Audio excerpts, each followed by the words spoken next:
doctor is the one who was picked to replace Martin King, but Jesse is the one he trained. If you had spent all this time on putting him in place, and you ain't got nobody else around Martin. Now, Andy was supposed to be shot with Martin, but Andy wasn't on the balcony. He was on the floor, so he didn't get it. Ralph was inside, so he didn't get it. Key point, if you spend all that time, and Martin's about to say you are an agent, do you understand that you got to press go on the assassination? Because now Martin is so continuously condemning you, you got wiretaps everywhere. And we know what he said about Jesse in front of everybody, but who knows what he said when it was just him and Ralph? How much more severe was his accusations? Such that if you didn't kill Martin, of white limitations don't run out on murder. Okay. Let's let this run, and then we're going to go back and look at it again in straight speed. Look at. He won a few times. Right, look at Jesse. Martin still won't acknowledge him. Usually when he finished his speech, he was covered. Yes, go back. Now I ask you, when you look at it, is that Jesus or Judas? Jesus or Judas?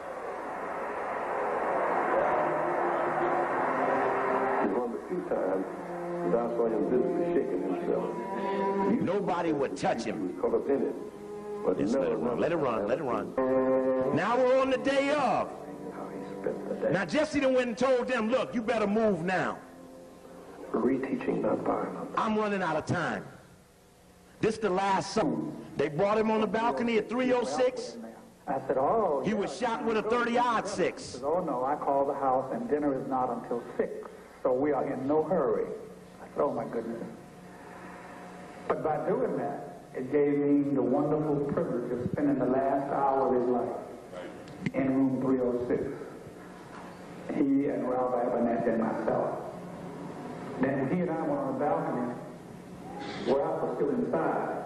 And he was greeting people he had not seen. I was in the parking lot, and we were suggesting that it was cool, and maybe he ought to go back and take a top coat with him, just in case. I heard him above me.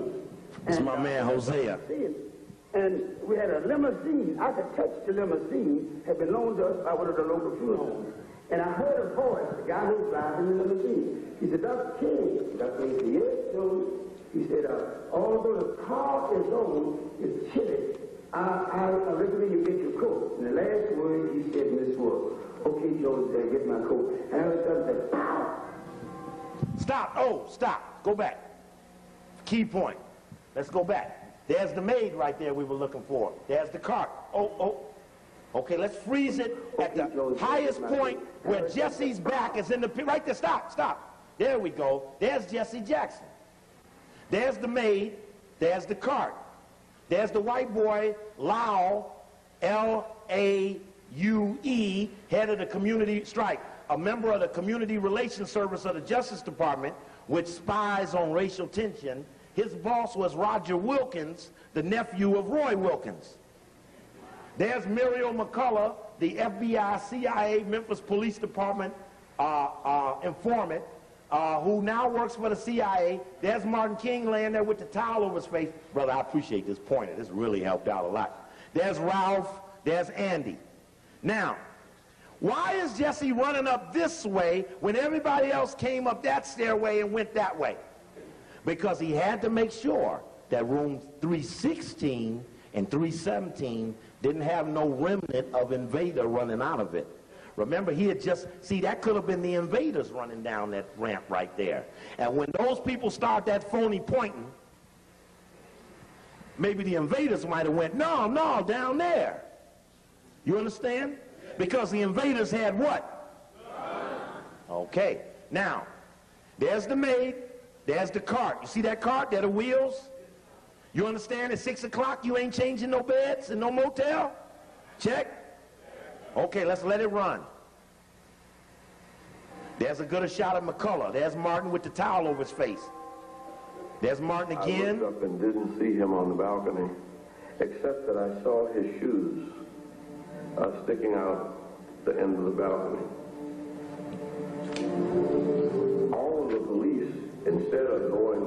I came from.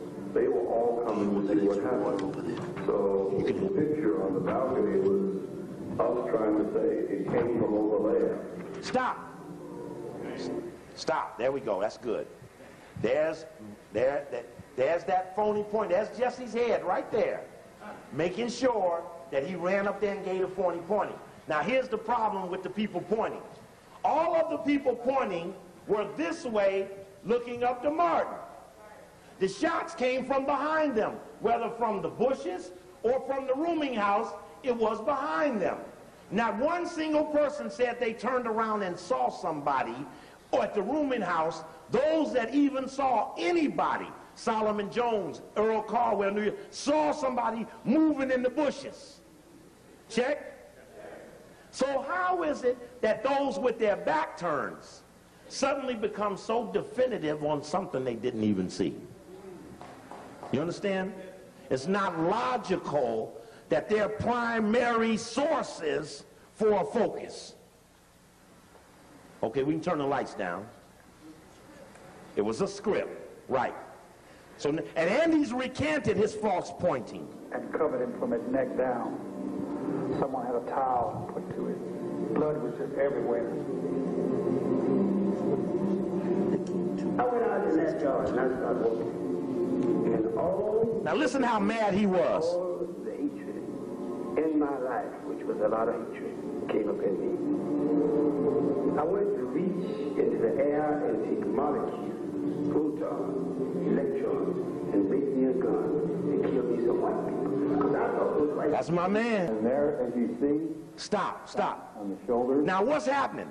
NBC, Meet the Press, the most watched Sunday news program, goes back to this moment that we're out teaching is a point of distrust and evidence of Martin's dislike to Jesse. They go right back to that spot, put him right on Rockefeller's NBC, toss that ball right up and say, Jesse, now when I toss this ball up, I want you to stuff it home. So he puts a circle around Jesse's head and a circle around Martin's head, calls it close, and says, you were one of Martin's closest associates. What did Martin King say to you the night before he died? What's up, Black? Lewis Jackson. What did you say to Dr. King at that moment? Do you recall? Yeah, back it up and get that sound in there. And Jesse gets to holding his eyes all up funny like in the negotiator. He gets to... So I'm happy tonight. I'm not worried about anything. I'm not fearing any man. Mine eyes have seen the glory of the Lord. As he continued to speak, he walked behind, and there, as you see, tapped on the shoulders by one Jesse Lewis Jackson. Highlights two faces and At that moment, do you recall? wipes Ralph out. The difference of expression, because I think we were all crying. It's different in that the minister sitting at the right, Reverend Jim Hudson, Reverend Carl Evans, men were crying. It was kind of different. And like we realized he was under this burden, like he had released himself. So he tried not to come to church to speak, and he acted as did come to speak. I said, and this was that much with me. And we went together. Stop. And the crowd. What did he say? He said, as you know, it was men crying, Ben Hooks and Billy Kyles, and as you know, he asked me to make that speech that night, and I said I'd only make that speech if I can take Ralph with me. Now, here's the point. There would be no need to do no stupid stuff like that unless something else was going on that compelled the need to give him a chance to reconstruct history, to protect his face from the faceless people who got the facts. There would be no need to do this. It just wouldn't be a need. Okay, let's go back, let's hear it one more time, and then we'll pull that one out.